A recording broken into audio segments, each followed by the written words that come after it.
47.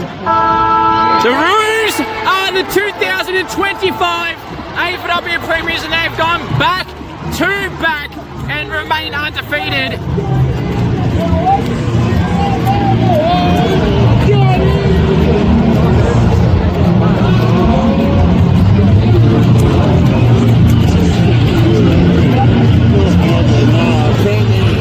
Back to back for those Roos. Dominant side all year.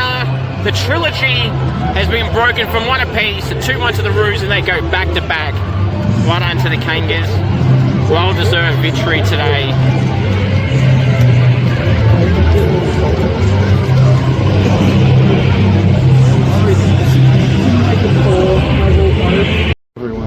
I guess everyone does, yeah.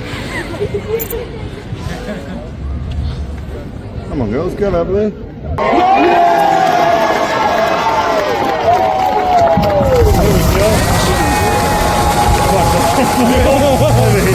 At least it warms you up.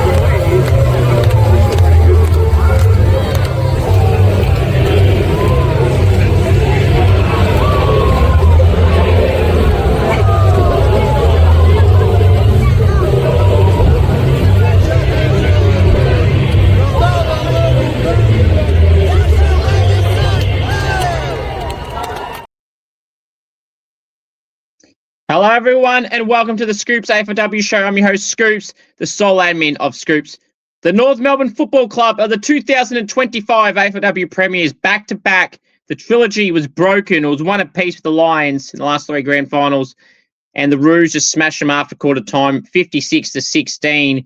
We're going to go through it all from the grand final very shortly. A-Lee Sheeran was best on. 1 to A-Lee Sheeran. What a story. Being at Richmond, drafted at the age of 29, back-to-back All-Australians in her first 2 seasons, and then shafted by Richmond to the side, taken out of their club last minute in a move that has clearly backfired on the Tigers, and the Tigers have done what they've done this year. And at the time, I said this was a terrible move from Richmond, and it's proven to be the point, and it's paid dividends for the Roos, who I wouldn't say took a gamble. They took a star from the Richmond Football Club, and Richmond will rue the day they let A-Lee Sheeran go and push her out. And I'm sure for A-Lee, it's a moment that she'll never forget.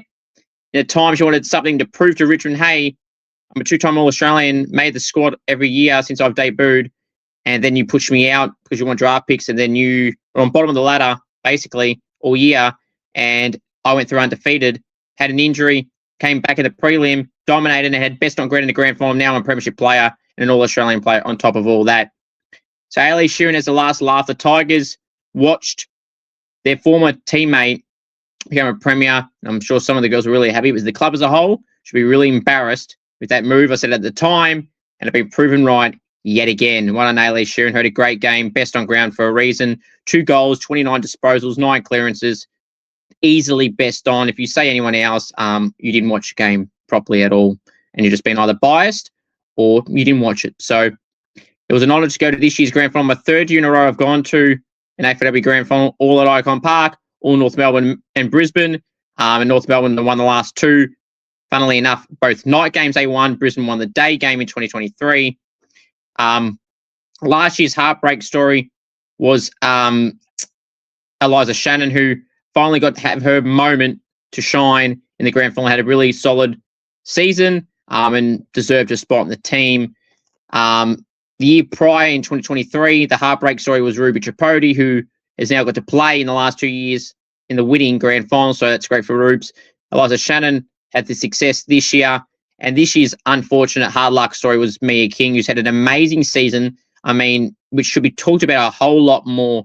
When she was in the team, when Riddell and Garner were there and they were doing what they do, Mia was right there with them, competing with them as the third best player in their team in the midfield all year. And she should be really proud of how she went throughout the year, having multiple games over 20 plus disposals, a lot of clearances and tackles, and that's what Mia does. If there's a silver lining, it could be that, Mia got in last year's grand final and was in the premiership side then, so she still should be really happy. And, understanding that, it was really disappointing to see her not get named. Unfortunately, there's always a hard luck story, but Mia will be back out there next year, and I'm sure she'll be in their next premiership as well. But, it meant that, Eliza Shannon stayed on the side. Emma Carney got to win another premiership, which was great to see. And, speaking to some of the players in the last few days, it was just great to see for them. They never once, not one player, not one coach, never once said that it was going to be an easy task when a lot of people said it would be. They were very humble, very modest, and, just had to get the job done, and they really did do so really well.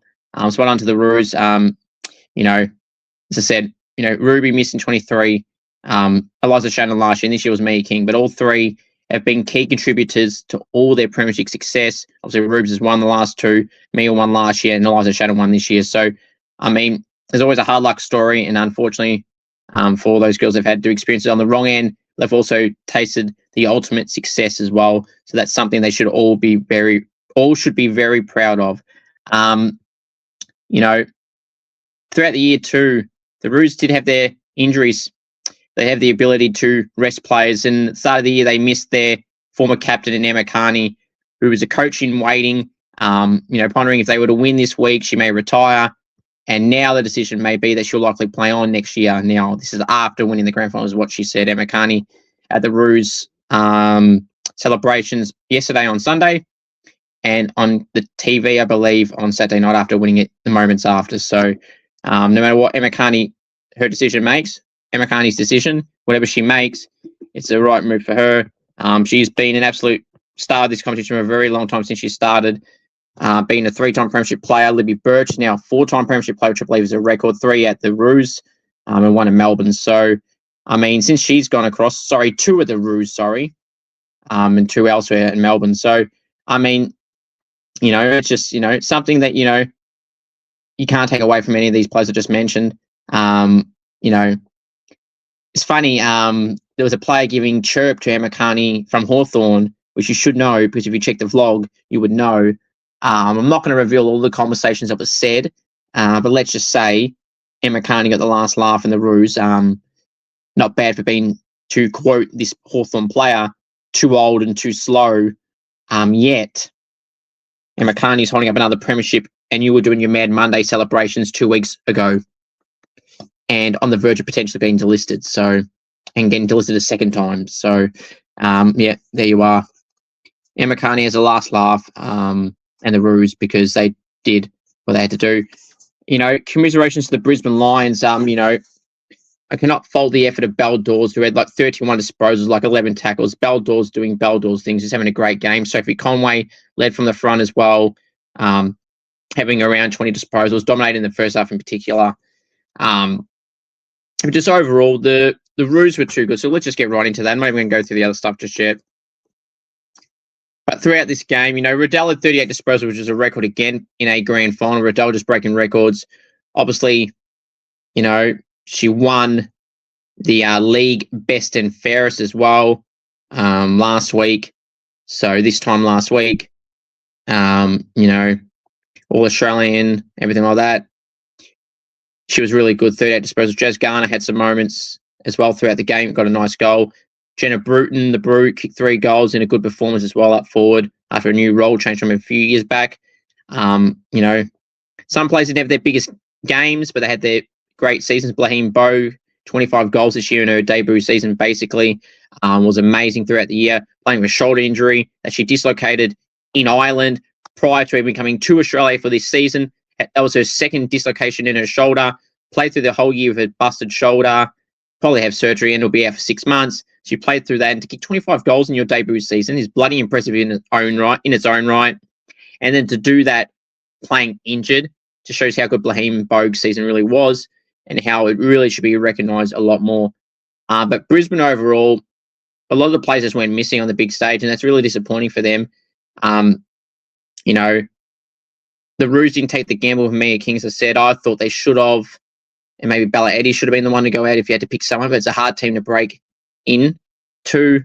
Well, Mia's always plays regularly anyway, but when you have a 6-week knee injury or so, it's going to be hard to get back in. Sheeran did it the week prior. Maybe the Roos and Croc didn't want to have two players going into a similar position. Sheeran was best on and was really good last week in the win over Melbourne. Mia would have been great as well and would have done really well. I'm not doubting that Mia would have been a great addition. But that's where the Roos went, unfortunately, for Mia. But she'll be back out there next year and she'll do really well and she'll be a part of their next premiership. I guarantee you that. So, yeah. In the game as a whole, though, Brisbane, as I said, Belle Dawes was a shining light with Sophie Conway. And a lot of players didn't turn up. Jazz Ferguson was amazing down in the back line for the Roos. Just so damn strong with her season. Just played really, really well and consistent. Emma Carney played a role down in the back line as well. Erica O'Shea in game 51. Erica on game 50. Well deserved. If you know, you know. But Erica, it's a great achievement and something obviously should be truly proud of. Happy 50th game. It was a happy one, all right, because they won back-to-back premierships. The unbeatable Roos were not beaten. But yeah, that's the grand final. So congratulations to North Melbourne, Brisbane. Where did both sides go from here? In terms of next year, they'll both be up there again. Brisbane, Taylor Smith just contracted, had a quiet year. Their gun key forward had some good moments this year. Sydney's been interested in her. Do they let her go and just restart? Dakota Davidson didn't have a great year overall as well. But that just shows, though, if players like that were very quiet, obviously they had good games, but not consistently as much as they would in the past. If they can get to the grand final without those two starring every week like they have in the past, that's just a scary proposition for other sides that they never, ever write off the Brisbane Lions. And I know some sides and people are going to write off the Lions, but I'm not. They'll be still top 4 or so next year. They'll be back up this time again next year. No doubt about it, in the finals, deep in finals. So time will tell and we'll have to see how they go. But well done to the Roos and commiserations to the Brisbane Lions, who still had a good year and were really strong in the back half of the year. The Roos have not been beating 27-0. This is like a wrestling streak, Brock Lesnar streak. Sorry, not Brock Lesnar, The Undertaker. Who is going to be the Brock Lesnar and break the Roos undefeated streak? Who will it be? Your guess is as good as mine. So, now, the last time this year on this podcast, now, before I do anything else, before we go to Scoops Goes Bang, now, you want me on Cameo, head to cameo.com/Cooper G. Want me to roast a friend, wish somebody happy birthday, anything at all, cameo.com/Cooper G. And if you know any AFLW players, State League players, or draft prospects, and you want to see them on the channel in a goal kicking challenge and or interview, please do send me a message and try and get something sorted. Hopefully get some more players on. There's some that I've already recorded, I haven't posted yet, so there'll be some more of those to come out shortly, hopefully. Some interviews as well, and everything in between. But if you want to be on the channel for a goal kicking challenge and or an interview, please do send me a message on Instagram, AFL Info Live, and we'll try and get something sorted. I would really appreciate it. And share this video around as well. I would really appreciate it. I've enjoyed covering the AFLW, VFLW, and AFL this year. But the content in the AFLW side of things that will not stop, as there's the trade period that starts this Thursday, December 4th. It runs all the way to the following Wednesday on the 10th. So, and then the draft is not next Monday, but the following Monday, December 15th. Now, I can exclusively reveal to you all that I've posted today on Facebook is that Gold Coast's top 10 draft prospects in their academy have all officially nominated the Gold Coast Suns. However, that does not necessarily mean they will go to the Gold Coast, as you have to have a pick within 18 selections of when the bid comes. So if a bid come at pick 2, you would have to have at least one selection between 2 and 20. That's how it has to work.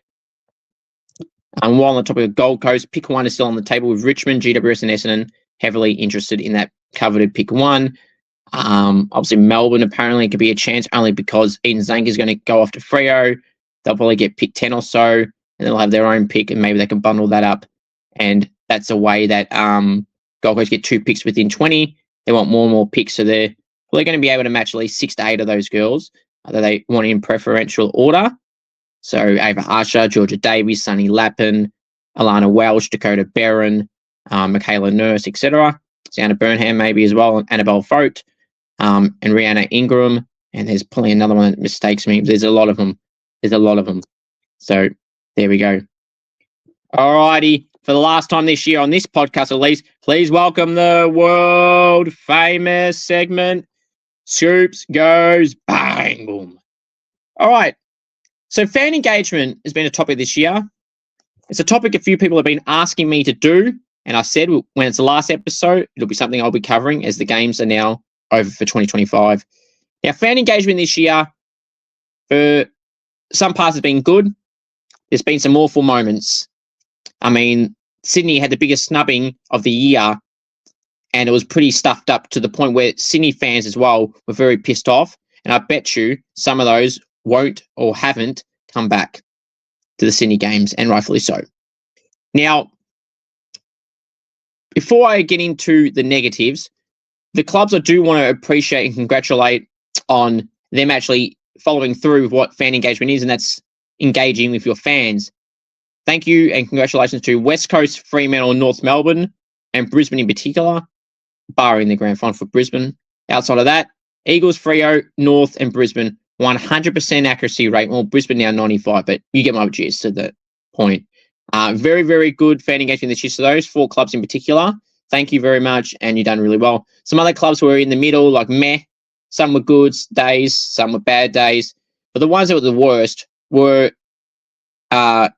Geelong, Richmond, GWS, Carlton, St Kilda, Sydney, and the worst of them all, Hawthorn. Now, I've mentioned throughout the year, the Hawthorn's fan engagement is easily the worst it's been. Sydney had the worst individual game engagement because they didn't really have any, and the rudeness staff and players gave a lot of people. It's got nothing necessarily to do with me. I witnessed it firsthand and been given feedback throughout the year from people that have gone to Hawthorn games, and plus I knew it myself because I've experienced it firsthand. Hawthorn should be absolutely embarrassed with their fan engagement this year. Fan engagement is fan engagement. I don't know how much more simpler I could make it. That's engaging with the fans, not pissing off because you lost and you crack the sads that you lost. It's nothing to do with the result. Win, lose, or draw, rain, hail, or shine, we're there for you. You should be there for us. We're the ones paying to come talk to you and watch you play football. We don't come here to be snubbed, be disrespected, and treated like we mean nothing. Now, I've seen Hawthorn themselves in particular try and bait up like they actually give a shit by making fake scripted posts online. This is the club themselves trying to say they love the fans, blah, blah, blah. We're always there for you. Getting one player to stand next to the fan and then take a photo and then post a CC, thank you all for coming. You don't give a shit about us. You never once have. You haven't proven it all year.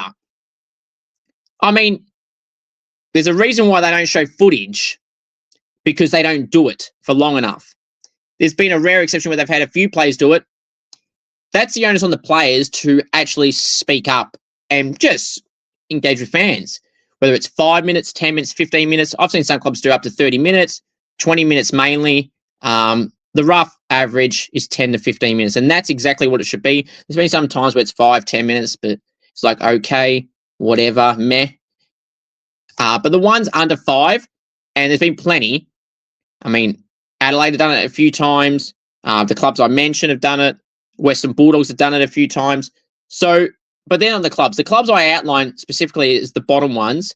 They're the ones that really need to pull their head in particular, Hawthorn.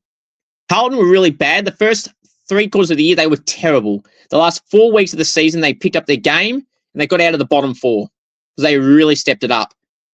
Now, last year, if you remember, I mentioned Carlton in this exact same category of being very bad. And there was a staff worker who said everything I've always said. Them fans are here for you. They pay to see you. There is no game without the fans. Your pockets aren't filled without the fans. And that guy, who was a Carlton worker at the time, never seen him since. He's stuck up for all of us and probably got shafted or sacked or demoted in a role. Either way, that guy spoke for each and every one of us, and he ripped into those players at that time last year, and he made sure they did what they're meant to do. He's doing his job. How about those players that did that do your job? Now, I've seen some players, and there's no names going to be mentioned, that don't give a shit, who regularly won't stop. I mean, all you have to know is be at the games and you know. Hawthorn need to shift a lot of things. The arrogance they show, the on-field performances they show, the arrogance they do online, stupid TikTok dance. They need a whole change there, not just on the field, but off the field. Now, I spoke to a high-up person at a certain situation over the last few weeks about this matter, which is not a fan, but someone in a higher level. And for privacy reasons, I will not be detailing that. But they said they have been to some Hawthorn things that are not game-related stuff, and they treat you the same way they treat the fans. Pathetic. And I've known firsthand the same damn thing. They don't give a shit. They never have, and they probably never will. And they're not going to change unless people call them out. Hawthorn Football Club, do better. Now, there is a few individuals that, when there's been a small minority of players that have stopped, they are there, and that's good. But there's some you never see there. They're the ones that don't care. And to be honest, they're not worth my time, your time, or anyone else's. You know, the players that don't give a shit about us, why should we give a shit about people that don't give a shit about us? They're the people you should put no effort, nothing towards them. They can get stuffed. Put the effort to the players that give effort back. Not talking on the field. The players that want to engage with people after the time, they're the ones we all should give our energy and time to. They are the ones. I don't care if they're the best player in the team, one of the bottom players in the team, a player that doesn't play at all. Don't care. They are the ones you should be giving all your time and energy to. They are the ones that have respect and know what respect means. The others, forget about them. They don't deserve our time. They don't deserve anything. The only thing they deserve is to be called out for their disrespect. So to Hawthorn in particular, you need to pull your head in. And to teams that lose, they want to use that as an excuse. Okay? Get this. Sink this in. West Coast lost an elimination final in the bloody wet. They got thumped by the Blues in this year's elimination final. They got thumped. They were out of it after quarter time in elimination final in the rain. Now, you could have maybe given them a little lean to go, look, they're going to be a little pissed. They just got eliminated and thumped when they could have won that game and they should have won, like going into it. And it was raining, and they stayed out there for 25 minutes. By the way, longer than what Carlton did that same game, might I add. That's a different argument. 25 minutes in weather that was average in that moment. And after they just got eliminated, and they stayed there for 25 minutes, and they lost elimination final. So I don't want to hear any bullshit excuses about, oh, they lost, so they don't have to. They don't have to do shit. Number one, yes, they do. Why is the rope put out? Why is the fan engagement signs gone out? Why is the people on the big screen announcing it? Don't care if you got eliminated. Your job for fan engagement is engaging. Doesn't matter if you won by 100 points, lost by a point, eliminated, not eliminated. The fans are who make the game. Without the fans, there is no damn game. And I want to commemorate, I want to appreciate and congratulate those clubs, like the Eagles, an example especially. If it was 5 minutes, I would have gone, you know what, they just got eliminated. It's raining a bit. They stopped for a little bit. It's better than nothing. But for clubs that lose, that crack the shits and don't stop at all, and by the way, I've seen players think we were born yesterday and snub people from a metre away who call your name. Either you look at them and just say, basically stuff them and keep walking, no matter who it is. They're the ones you don't give any time or energy to. This is the philosophy I'm going with now.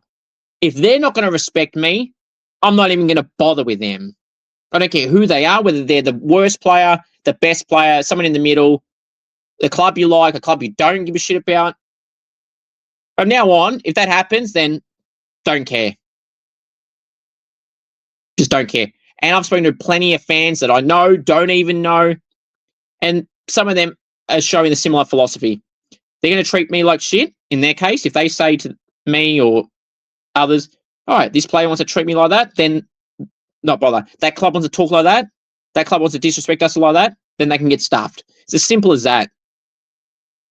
There is no game without the fans. Thank you to West Coast, Fremantle, North and Brisbane in particular this year for your very high accuracy of fan engagement with respect and doing what you're meant to do.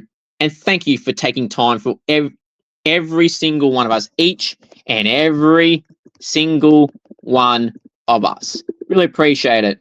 To the other clubs like St Kilda as well, but in particular Hawthorn, pull your head in. And Sydney, seriously, you need to pull your head in as well. Pathetic. Hope you all enjoyed that edition of the world famous segment, Scoops of Spain, the final time on this show this year. Right. Now, to wrap us up this evening, let's do a trade update, shall we? So, officially today, Christy Lee, Weston Turner from the Western Bulldogs, the former number 1 draft pick, has officially requested the trade to North Melbourne, as I've been saying for weeks. I love how these so-called journos have been saying it's an exclusive and it's a shock. I mean, if you've been watching any of my content and been listening to anything, you would know it's not a shock. I ruled out Hawthorn before the so-called experts did. So listen to me if you want the goss. I was the only one that got the Aaron Phillips one 2 weeks before it was even public. Just remember that. I got the Aaron Phillips to be the head of women's football at Gold Coast 2 weeks or so before it was public. And then all these other journos wanted to toot their own horn and say they got it. No, you didn't. I did. I'm the one that got it. Okay? I am the one that got it. I am the one that got it. That's a massive scoop. 4 scoops. So it's a massive scoop for Scoops. So there you go. So Eden Zanker, the Demons' experienced and star forward, is set to leave the Melbourne Football Club, effectively confirming that at the AFLW Awards last week. Expected to join Fremantle as they are the front runners, with West Coast still showing interest, but Fremantle's her likely landing spot for now. That's where pick 10 or so and 14 or whatever Melbourne have got could be a part of it. And then that could be untraded to Gold Coast for pick 1, but we'll have to wait and see. But Eden Zanker, I would have thought West Coast would have been a better landing spot for her, but time will tell, and it looks like where she'll land is where she'll land at Freo. Pick 1's on the table, as I said, with Essendon, Carlton, keen on Suns midfielder Claudia Whitford, who I exclusively revealed months ago will leave, and Essendon and Carlton are leading the chase for her. Hawthorn are keen on Suns tall forward Jack Dupay, and I think this would be a great addition for the Hawks. Finding Madonna really needs some tall support. Jack Dupay can play as a backup ruck. That would mean players like Ali Simons, Jess Vukic, and Sophie Butterworth won't have to play, as Dupay is an experienced player and a good player and can play that role. Obviously, it helps out Anya Madonna a lot, and that could help Hawthorn structurally when Lucy Wells is back as well. So Mackenzie Early can go back to the back line or can still play up and down the ground as well. And it looks a whole lot better for the Hawks. She's an experienced player and a leader as well at the Suns, and a good player, and plays as a backup ruck if need be as well. Sydney remain the front runners for Taylor Smith, the star forward from the Lions, who had a quiet year this year, as I mentioned before. She's contracted, so Brisbane will be wanting the world for her, and rightfully so. Maybe whatever Sydney's got this year, so pick 10 or whatever, along with a future second, that might get the job done for Taylor Smith. But if I'm Brisbane, I would be trying to see what players Sydney can involve, maybe Cynthia Hamilton or someone else that can play up forward.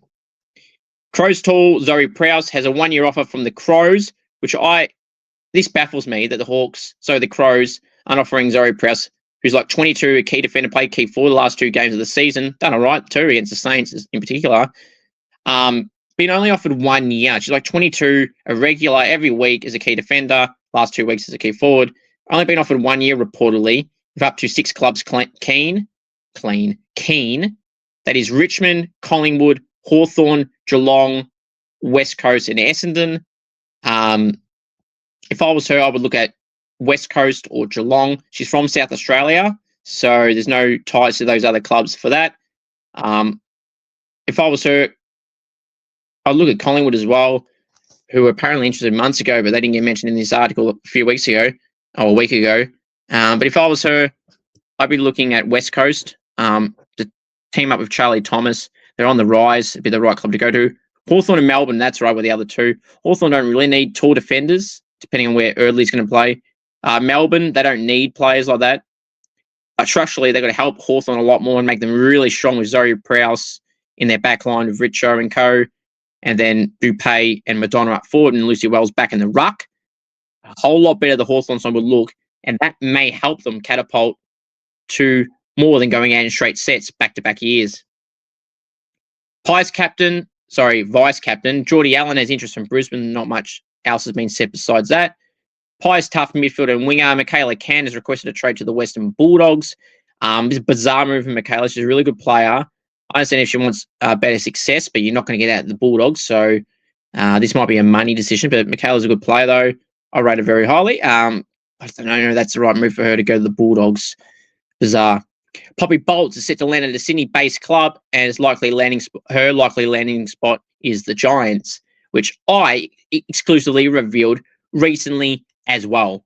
GWS are looking at Tilly Lucas-Rod. Now, GWS got bullshit compensation picks. That should have been on Scoops Goes Bang. So please, welcome back. The last time again this year, bonus edition of the world-famous segment, Scoops Goes Bang. So Collingwood and Gold Coast got 2 additional list spots next season, and for the following year after that is 2 again for Gold Coast and 1 for Collingwood. And GWS has compensation. They have pick 2 and 20 as their current picks, and they get pick 3 and 19. Why are we rewarding shit list management and recruiting? Collingwood picked up 2 netballers, so that freed up. That covers that with the 2 extra players. So they're the 2 extra players in that space. So effectively, they gain them for free. But Collingwood, why do they get it? They've had a good start to the year. I don't understand why they're getting rewarded here. Gold Coast, it's not our problem. They don't recruit well, and they pick up academy players only.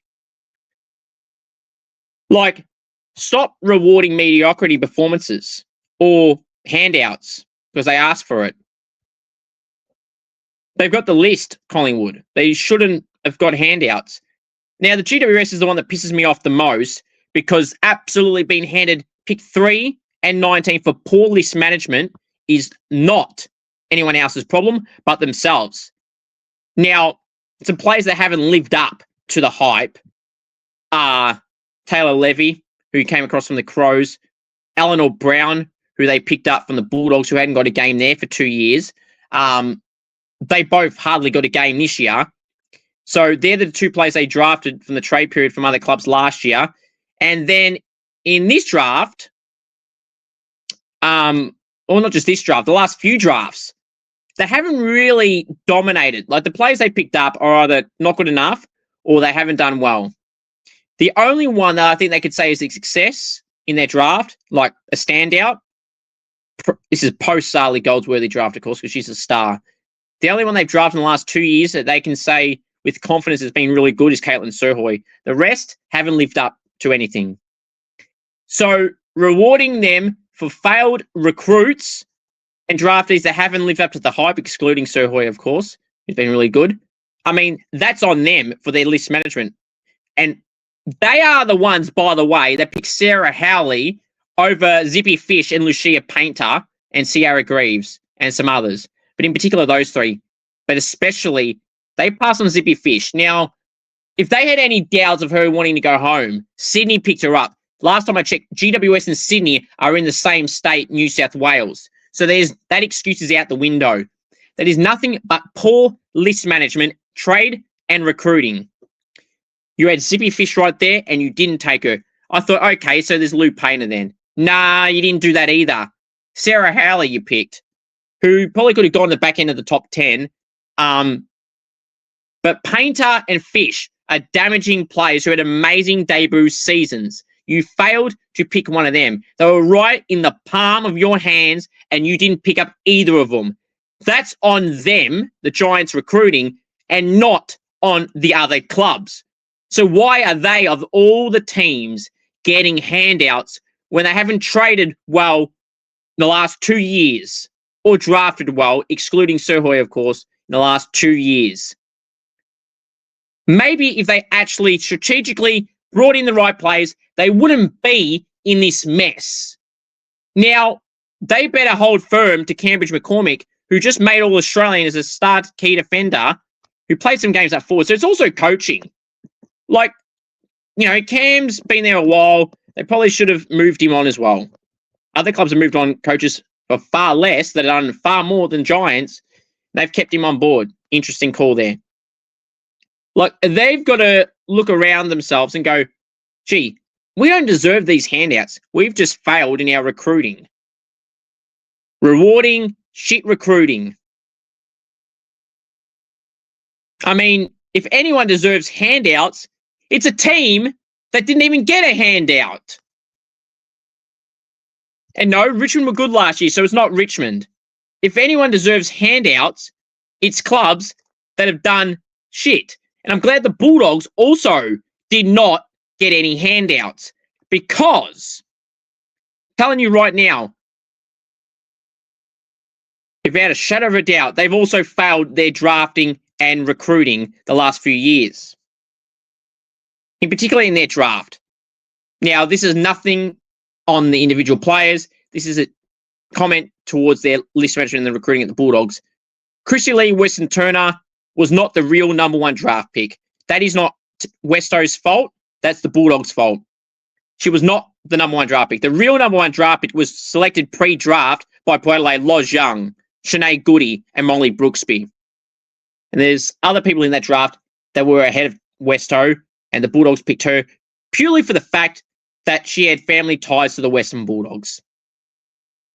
And there's been some, disagreements with the Bulldogs with Westo and the Bulldogs. I could have told you this last year, and I told you this last year. But again, I told you so, that she was going to leave when her contract expired.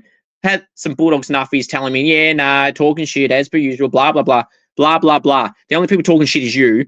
I told you, and you didn't want to listen. So she's out and going to the reigning premiers. And hopefully she goes well there and she can prove it wrong to the Bulldogs and stick it up them. And I'll tell you another one that hasn't had good opportunity at the Bulldogs is Brooke Barwick. She's picked 4, only 2 years ago, the same draft as Westo, or the year before, or before that. Hardly got a game, not much opportunity, been shafted a little bit. She's got interest in Carlton Essendon. She's potentially on the move as well. And if we go back a few years ago, Fremantle picked up a star. The Bulldogs didn't know what they just done. They let Gabby Newton go, the former number one draft pick for the Bulldogs, probably 4 or so years ago, maybe 5 years ago now. Gabby Newton, since she's came across from the Dogs to the Dockers, killed it this year. All-Australian Gabby should be bloody proud. And I guarantee you, every first-round pick that the Bulldogs have selected in the last few years, for the exception of Elaine Grigg, who's done really well, the other Bulldogs players they picked up in the first round have completely shit the bed. Is that on the players, or is it on the club? It's on the club for failing to develop these players. The Western Bulldogs and GWS have failed their first-round draft selections in the last 2 years, and they've got no one to blame but themselves. GWS are getting handouts, and the Bulldogs are losing their top draft picks because they failed to develop these players and failed to give them a role that they can succeed in, and you've just thrown them out and hung them out to dry. Weston Turner should have been the poster for your football club. This year, you didn't pick her. I think you did once. Now, people have said, she had a concussion in the preseason. Yeah, she did. She sure did. Didn't have it all year last time I checked. She was an emergency a few times in the back half of the year. She played like 1 or 2 games max. This is your number one draft pick. Some people will blame Westo for that, but I'm telling you, she obviously has to take some of the blame, but the Bulldogs are the main one to take the blame here. Barwick, very similar. The Bulldogs are to the ones to blame here because you're drafting people in the positions that should not have been drafted where you drafted them. Just maybe learn how to recruit players. The only good player you've drafted that's actually succeeded is Elaine Grigg.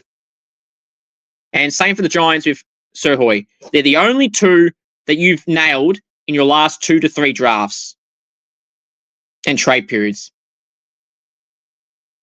Like, what happened to the players you traded in to the Bulldogs the last few years? They haven't done much, if anything. In fact, the Western Bulldogs, when they picked up Zimmy from the Brisbane Lions a few years back, she just got delisted. So that's another failed former first-round draft pick. And I'm pretty sure Zimmy was in the top 10. So the Bulldogs just don't know what they're doing. List management needs a big clean out there. The men's program, the Bulldogs don't know how to recruit either because they think they're content with the fringe players in the men's program they got in their back line. They had Liam Jones and Alex Keith and bloody all these other Ryan Gardner, Caulfield. Like, they don't know what they're doing. And that seems to be a whole trend of the Bulldogs. I've been telling you for a while, there's trouble and disconnect at the kennel, but no one listens to me. And then you keep seeing these players wanting out who were first-round draft picks, or they failed to recruit the right players. I've been saying this for years. It's about time people start listening more often, and people are finally starting to listen. Maybe if you listened 2 years ago, especially the Bulldogs, you might have got out of this mess. And this stems to their VFLW program when I said players left there. They lost 5 players. There were their 5 best players, Dom Carbone, Sarah Skinner, Jamie Henry. They lost all their good players.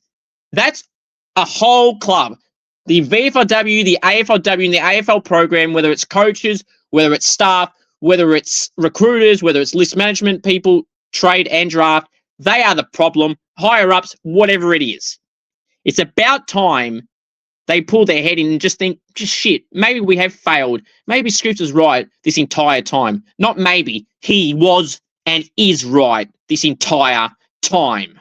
But yeah, continue to be in the island of irrelevancy because I don't care.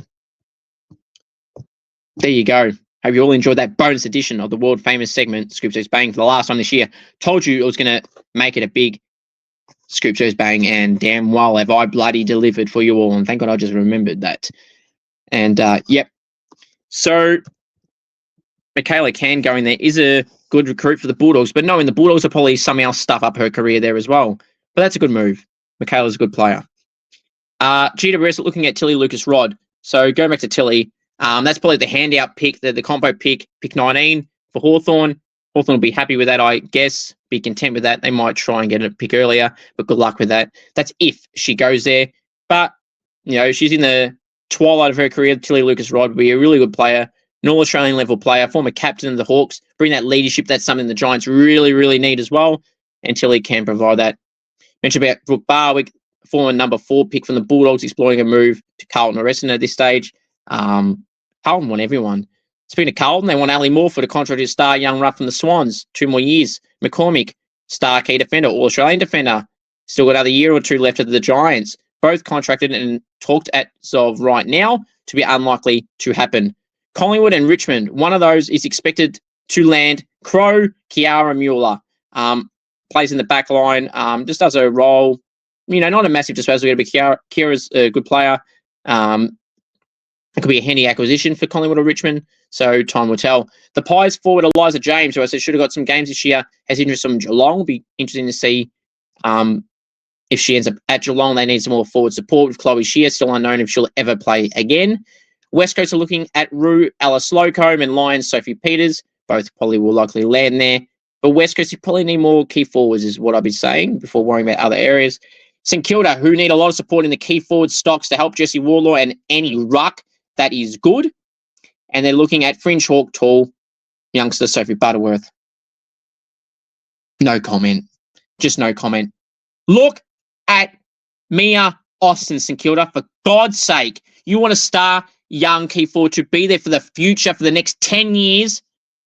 Mia Austin is the one you should be looking at, along with Jess Good and Bryn Harrington in the ruck. And watch this space on those 3. I expect some of them to be out of Carlton this year, with Carlton seeming to recruit the whole bloody comp. Carlton's Kelly Skepper is set to leave. You know, she's probably been stuck in that position of midfield only. Other midfielders are doing better than her. Can't play other positions. Had 3 disposals playing up forward multiple times. and they couldn't get a game after that. So I expect her to move to a club that needs midfield support. The Giants and the Bulldogs will probably be a good option for Kelly Skepper, time to tell. And Sarah Verrier from the Dockers is apparently on the move as well, with no clubs linked to her yet. Thank you all for watching this year's edition of the Scoops AFLW show. The AFLW content still continues. I plan a daily trade wrap from this Thursday all the way till next Wednesday. It counts on the weekends as well, so it'll be a bit hard to see how I can figure that out, but I'll figure it out like I always do. And then the draft, Wednesday, December 15th. Monday, December 15th. Who will be this year's #1 draft pick? Will it be Ava Usher, Georgia Davies, Eloise Macaroth, Chloe Bound? Only time will tell. Or will it be Sunny Lappin? Time will tell. Thank you all for watching this week. Thank you all. And congratulations to the North Melbourne Football Club for going back to back the 2025 AFLW Premiers, the North Melbourne Football Club. The ROOS are the 2025 AFLW Premiers, and they've gone back to back and remain undefeated